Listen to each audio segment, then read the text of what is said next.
சீரியல்களின் full எபிசோடுகளை Sun டிவியில் ஒளிபரப்பான உடனே எக்ஸ்க்ளூசிவாக சன் நெக்ஸ்டில் மட்டும் ஃப்ரீயா பாருங்கள். தப்பு பண்ணிட்டேன். அருவி, இங்க பாரு, இங்க பாருமா. எனக்கு ஒண்ணு இல்ல. இப்ப என்ன பாக்குறல்ல, நல்லதானே இருக்க, பேசிட்டுதானே இருக்க. உன் மேல எந்த தப்பும் கிடையாது. நான் தானேம்மா கட்டாயப்படுத்தி உன்னை போக சொன்னேன். அப்புறம் எப்படி நீ செஞ்சது தப்பாகும்?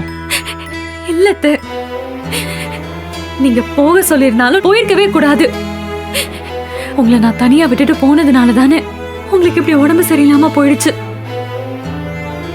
உங்களுக்கு ஏதாவது ஆயிருந்தா நாங்கெல்லாம் என்னத்த பண்ணிருப்போம்?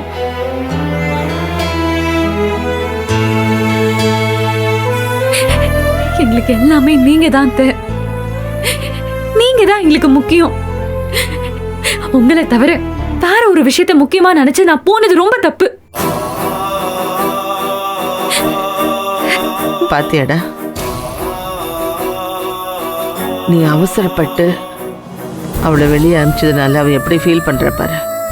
சாரிம்மா, நான் அப்ப இருந்த டென்ஷன்ல அப்படி நடந்துக்கிட்டேம்மா. நான் அருவிகிட்ட சாரி கேட்டேம்மா. அருவி, அதான் புகழ் தம்பி சாரி கேட்டுட்டாருல்ல, எதுக்கு இன்னும் அதையே சொல்லி கலங்கிட்டு இருக்க? அத்தை தானே உன்னை அனுப்பியிருக்காங்க. உன் மேல தப்பு இல்ல, விட அருவி. அருவி, பயப்படுற மாதிரி பாத்துக்கு எந்த பிரச்சனையும் இல்ல. அத்தை இப்ப நல்லாவே குணமாயிட்டாங்க.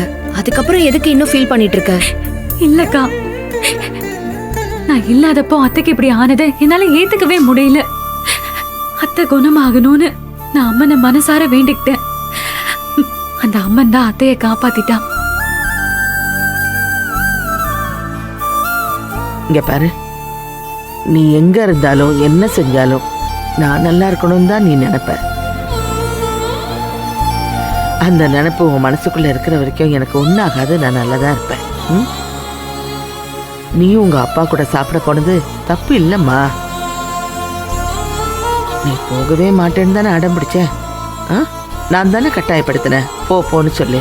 அப்படி பார்த்தா என் மேல தானே தப்பு. இல்லம்மா, இல்ல இல்ல, எல்லாமே நாம எடுத்துக்கிறத பொறுத்துதான். இங்க யார் செஞ்சதும் தப்பு இல்லை அருவி. என்ன செய்யறது, எனக்கு இப்படி ஆகணும், ஹாஸ்பிட்டலுக்கு வரணும்னு இருக்கு. என்ன செய்யறது, நடந்துருச்சு. அதான் நான் பொழைச்சு வந்துட்டேன்ல. எல்லாத்தையும் மறந்துடுமா. உன் மேல எந்த தப்புமே இல்லை, சரியா? சாரி அருவி, அந்த இக்கட்டான சூழ்நிலையில எனக்கு எப்படி நடந்துக்கிறதுனே தெரியல. அதான் உன் மேல கோவப்பட்டு திட்டி அனுப்பிட்டேன். சாரிம்மா, நான் கூட உன்னை தப்பா நினைச்சிட்டேன். என்னை மன்னிச்சிரு. மாமா, என்ன நீங்க இப்படி ஒரு வார்த்தையை சொல்லலாமா? என் மேல கோவப்பட உங்களுக்கு எல்லா உரிமையும் இருக்கு. அருவி, சாரிம்மா. புகழ் சொன்னதே தான் நானும் சொல்றேன். என்னையும் தப்பா எடுத்துக்காத. மாமா, நான் யாரையும் பத்தி தப்பா நினைக்கல. நீங்க எல்லாரும் என் மேல கோவப்படாம இருந்திருந்தாதான் தப்பு. அத்தை இப்படி ஹாஸ்பிட்டல்ல வந்து இருக்கும்போது யாருக்கு தான் கோவம் வராது? உங்க இடத்துல நான் இருந்திருந்தாலும் இப்படிதான் நடந்திருப்பேன்.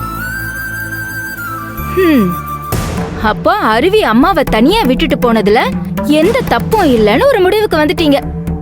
சரி, அப்படியே சிவசங்கரி வீட்ல என்ன சாப்பிட்டா, சாப்பாடு எப்படி இருந்ததுன்னு அதையும் கேட்டுருங்க. ஆமா ஆமா, சரி. நான் முதல்ல அதை பத்தி தான் கேட்கணும்னு நினைச்சேன். என்ன அருவி, உங்க அப்பா சொன்னாரு விதவிதமா சமைச்சு வைக்கிறேன்னு. நல்லா சாப்பிட்டியா? பாவம், உன்னை பிரிஞ்சு தனியா இருக்கார்ல. முன்ன மாதிரி வந்து போகவும் முடிய மாட்டேங்குது. அதான் ஒரு நாள் உன் கூட உட்காந்து சாப்பிடணும்னு ஆசைப்பட்டிருக்காரு.